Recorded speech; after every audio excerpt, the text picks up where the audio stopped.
Hello friend, इस video में हम फिजिक्स क्लास 12 का कुछ मोस्ट इम्पोर्टेंट टॉपिक्स और प्रूफ को डिस्कस करने वाले हैं। तो सबसे पहले इस वीडियो में फिलहाल हम सिलेबस की बात करते हैं, कुछ इम्पोर्टेंट टॉपिक्स को भी डिस्कस करेंगे। तो क्लास 12 की फिजिक्स में टोटल 10 यूनिट्स हैं। तो सबसे पहले फर्स्ट यूनिट में हम इलेक्ट्रोस्टैटिक्स की स्टडी करते हैं, जिसमें हमारे पास 4 चैप्टर्स होते हैं।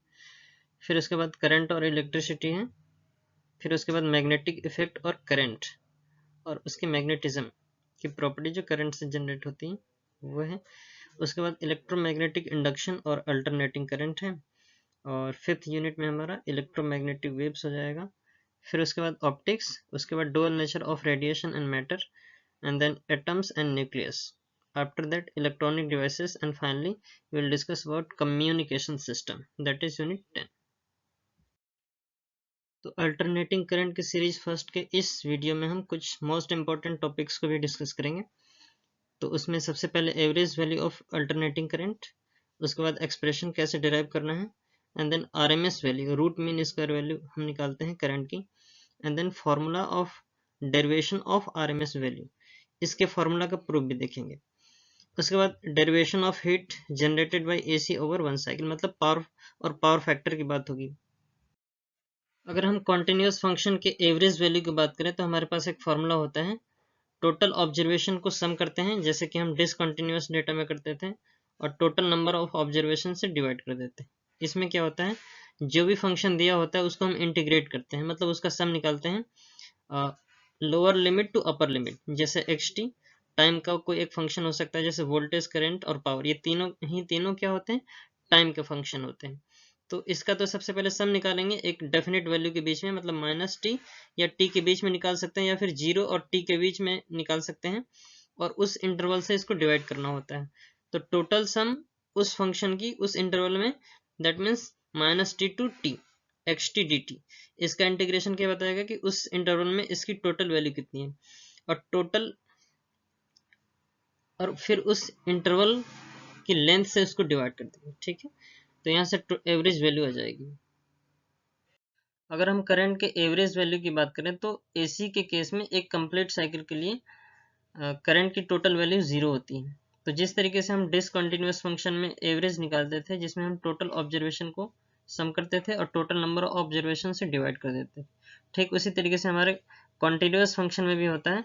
हम क्या करते हैं, टोटल करंट को टाइम के रिस्पेक्ट में इंटीग्रेट करते हैं, तो उससे एक कंप्लीट साइकिल की टोटल वैल्यू मिल जाती है और टोटल इंटरवल से डिवाइड कर देते हैं, तो यहाँ से टोटल एवरेज करंट मिल जाएगी। तो आई एक टाइम डिपेंडेंट फंक्शन होता है, जिस तरीके से वोल्टेज टाइम पे डिपेंड करता है, ठीक उसी तरीके से करंट भी टाइम पे डिपेंड करता है। इसका इक्वेशन होता है I equal to I naught sine omega t. तो आई के प्लेस पे I naught sine omega t रखेंगे, और साइन ओमेगा टी का इंटीग्रेशन कॉस ओमेगा टी होता है माइनस के साइन के साथ, और ओमेगा टी से ओमेगा से डिवाइड हो जाएगा क्योंकि कांस्टेंट है ये। तो यहाँ से टोटल वैल्यू क्या मिलेगी, आई नॉट अपॉन टी ओमेगा मिल जाएगा, और अपर लिमिट और लोअर लिमिट को पुट करेंगे और वैल्यूज को सब्सटीट्यूट करेंगे, तो यहाँ से टोटल एवरेज करंट 0 आ जाएगी। ठीक है, तो इसके अलावा कुछ बेसिक फार्मूले हैं, जैसे कि करंट का formula I equal to I naught sine omega t होता है, वैसे ही वोल्टेज टाइम डिपेंडेंट होता है, तो V naught sine omega t हो जाएगा। कैपिटल टी टाइम पीरियड होता है एक कंप्लीट ऑसिलेशंस को कंप्लीट करने में जो समय लगता है, मतलब एक कंप्लीट साइकिल पूरा करने में अल्टरनेटिंग करने जितना समय लेती है उसको हम टाइम पीरियड कहते हैं, जो कि 2 पाई बाई ओमेगा होता है। एंगुलर डिस्प्लेसमेंट और एंगुलर वेलोसिटी का रेशियो से हमको टाइम पीरियड मिलता है। वैसे आरएमएस की वैल्यू की बात करें तो आई नॉट अपॉन रूट टू होता है, इसको हम नेक्स्ट स्लाइड में इसको प्रूफ करेंगे।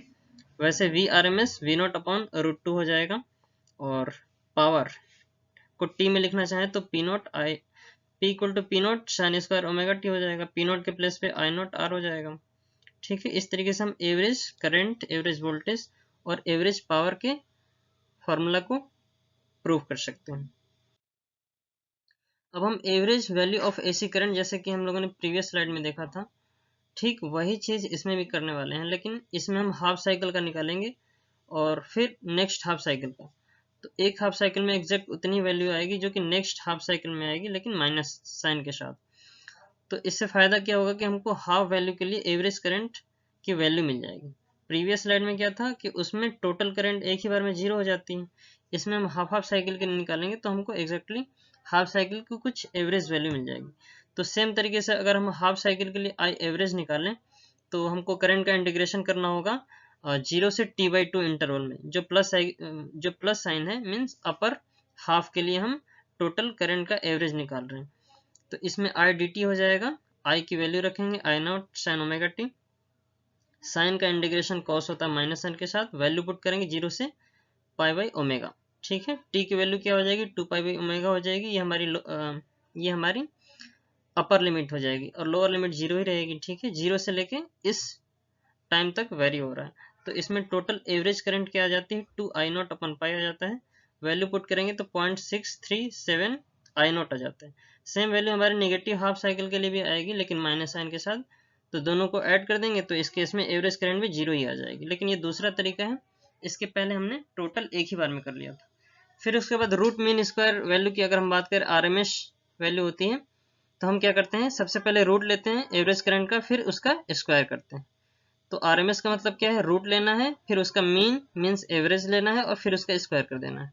तो करंट की एवरेज और उसके स्क्वायर रूट का स्क्वायर को हम आरएमएस वैल्यू कहते हैं। तो ये हमारे पीक वैल्यू अपॉन √2 आता है जो कि 0.707 आई नॉट होता है। अब आई एवरेज का स्क्वायर निकालने के लिए हम क्या कर सकते हैं, सेम तरीके से 0 से t टोटल कंप्लीट साइकिल के लिए हम निकालेंगे तो इस केस में 0 नहीं आएगा। ठीक है, क्योंकि स्क्वायर लगा है। तो I square d t upon total interval t से डिवाइड कर देंगे। 0 से t I naught square sine square omega t हो जाएगा। इसको कॉस के फॉर्मूले से साइन स्क्वायर की वैल्यू 1 - cos 2 थीटा/2 होता है, यहाँ पे पुट कर देंगे और वैल्यूज को सब्सटीट्यूट करेंगे। ठीक है, अपर लिमिट लोअर लिमिट को पुट करेंगे तो फाइनली हमको आई आर एम एस की वैल्यू आ जाएगी जो कि आई नॉट अपॉन √2 हो जाएगी। ठीक है, सॉल्व करेंगे तो इसकी वैल्यू 0.707 आई नॉट आती है। इस तरीके से हमारा आई आर एम एस या V R M S peak value की 0.707 टाइम्स होती है। इसका फायदा क्या है, इसका फायदा बेसिकली पावर को स्टडी करने में होता है कि कोई भी सर्किट कितना ज़्यादा पावर ले रहा है। ठीक है, कितना ज़्यादा पावर का कंजम्पशन हो रहा है, तो स्टेडी या पीक वैल्यू से हम पावर को डिसाइड करते हैं।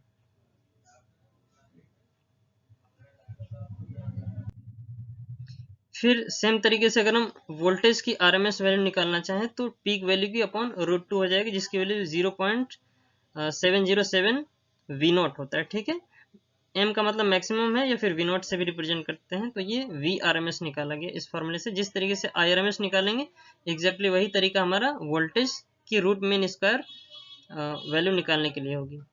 एवरेज वैल्यू को हम एब्सोल्यूट वैल्यू भी कहते हैं जो कंप्लीट साइकिल के लिए टोटल इंटरवल में 0 से 2 पाई के बीच में उस फंक्शन का टाइम के साथ इंटीग्रेशन करने पे आता है और उस इंटरवल को उससे डिवाइड कर देते हैं। उसी तरीके से आरएमएस वैल्यू जो रूट मीन स्क्वायर वैल्यू होती है, ये हम एवरेज का स्क्वायर करते हैं उस इंटरवल में और टाइम के साथ उसको इंटीग्रेट करते हैं। तो यहाँ से हमारी रूट मीन स्क्वायर वैल्यू आ जाती है। एवरेज वैल्यू की बात करें तो ये पीक की 0.63 टाइम्स होती है जबकि आरएमएस वैल्यू 0.707 पीक वैल्यू की होती है। तो ये कुछ डिफरेंसेस और कंपैरिजन है एवरेज और आरएमएस वैल्यूज में। अगर हम इफेक्टिव आरएमएस वैल्यू की बात करें तो सेम फार्मूला से निकाल सकते हैं जैसा कि मैंने प्रीवियस डिस्कस किया। I R M S V R M S formula same ही रहेगा, बस इंटरवल हमारा चेंज हो सकता है। और इफेक्टिव पावर की बात करें तो ये हमारा वी आर एम एस और आई आर एम एस का मल्टीप्लीकेशन प्लस पावर फैक्टर होता है जो कि cos 5 से दिया जाता है।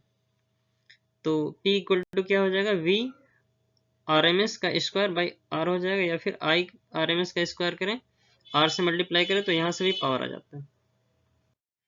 I R M S value जो होती है पीक वैल्यू या मैक्सिमम करंट का 1/√2 टाइम्स होती है, या फिर ये वैल्यू 0.707 आई नॉट आ जाता है।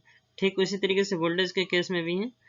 और आई आर एम एस का मतलब यहाँ पे क्या हो जाएगा, रूट मीन स्क्वायर वैल्यू होती है, जबकि आई नॉट और वी नॉट करंट या वोल्टेज की मैक्सिमम वैल्यू या पीक वैल्यू को बताता है।